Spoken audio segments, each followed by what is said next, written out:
নমস্কার, আজকে আমি আপনাদের সঙ্গে একটা সম্পূর্ণ নতুন রান্না শেয়ার করতে চলেছি। থোড় বাটা দিয়ে বড়ি। দারুণ স্বাদের এই রান্নাটা লাগে খেতে।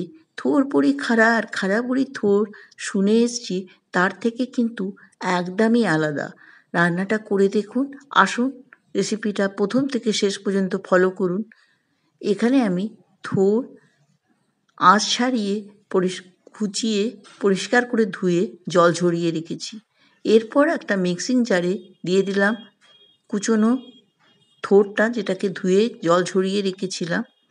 সব উপকরণ আমি একের পর এক দেব। এরপর দিয়ে দেবো কয়েক কোয়া রসুন, আমি খোসা ছাড়িয়ে রেখেছিলাম। থোড়টা যেই পরিমাণে থাকবে সেই আন্দাজেই রসুনটা দেবেন, রসুনটা কিন্তু কমই থাকবে। দিয়ে দিলাম 2 চামচের মতন পোস্ত আর 2 চামচের মতন হলুদ সর্ষে। আপনারা যদি আমার ফেসবুক পেজ থেকে দেখেন অবশ্যই লাইক কমেন্ট করে পাশে থাকবেন, আর যদি ইউটিউব থেকে দেখেন তাহলেও লাইক করবেন, একটা কমেন্ট করে জানাবেন কেমন লাগলো রেসিপিটা। দিয়ে দিলাম কয়েকটা কাঁচা লঙ্কা, আর এখানে আমি নারকোল পিষে রেখেছিলাম মিক্সিং জারে, সেই নারকোল বাটাটা দিয়ে দিলাম। আপনারা চাইলে কিন্তু নারকোল কোড়াও ব্যবহার করতে পারেন। তারপরে দিয়ে দিলাম স্বাদ মতন লবণ আর চিনি। এরপর আমি এটাকে মিহিন করে পিষে নেব। এই রকমভাবে পেষাটা হবে। এরপর কড়াইতে সর্ষের তেল দেব।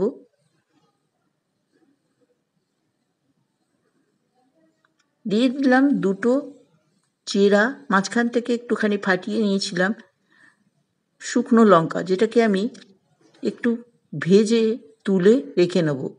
দেখুন একটু লাল করে ভাজতে হবে, একটু লাল করে ভেজে আমি একটা শুকনো পাত্রতে তুলে রেখে নেব।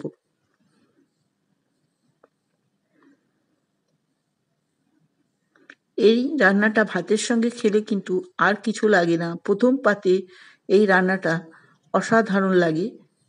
এরপর আমি এটাকে, লঙ্কাটাকে ঠান্ডা হলে হাত দিয়ে চটকে নেব। এরপর দিয়ে দেবো এর মধ্যে ভাজা বড়ি। ভাজা বিউলির ডালে বড়ি আমি নিয়েছি, সেটাকে আমি নেড়ে চেড়ে লাল করে ভেজে নেব। আপনাদের কাছে যদি বড় বড়ি থাকে তাহলেও হবে। এরপর ভেজে আমি তুলে নেব।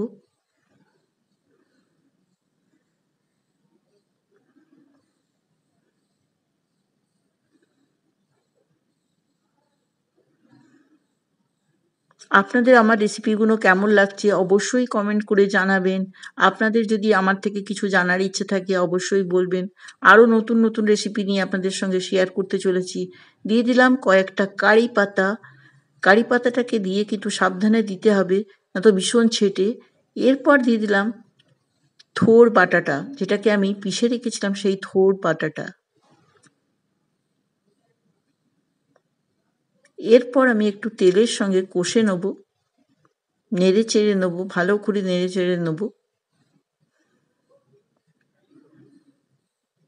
থোড়টা কিন্তু কচি হওয়া প্রয়োজন। কচি হলে কিন্তু এটা খেতে আরও ভালো লাগবে, না তো আঁশ থাকবে। একটুখানি থোড়টা কচি রেখে নিলে ভালো হয়। এরপর আমি এটা কিছুক্ষণের জন্য ঢেকে রাখবো। তার আগে দিয়ে দিলাম এর মধ্যে অল্প একটু হলুদ গুঁড়ো। ঢেকে আমি একটু মজাবো। আর কোনো মশলা দেবার নেই এর মধ্যে।